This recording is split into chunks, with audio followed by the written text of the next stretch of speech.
Hello everyone, this is Emmy with the Wauconda Area Public Library here with my trusty assistant Blue the Fox, and for this week's Take and Make craft we are making this handprint corn craft.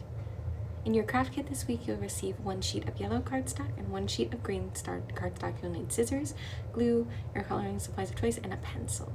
I'll start by using the pencil to trace my hand on my sheet of cardstock and then cut it out. And if you have smaller hands than me, you might be able to make more than one corn cob for this week's craft. When my hand is cut out, I'm using a yellow or orange marker to create little grid lines to make it look more like a corn. And then I'm drawing some teardrop shapes onto my green paper and cutting them out to be the husk or the leaves of the corn. And then I'm just going to curl those in to make them look more three-dimensional, glue those together, and then gluing them onto our corn.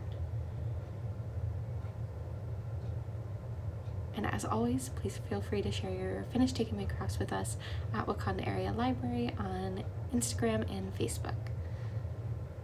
For my last step, all I need to do is draw on a cute little face, if you prefer.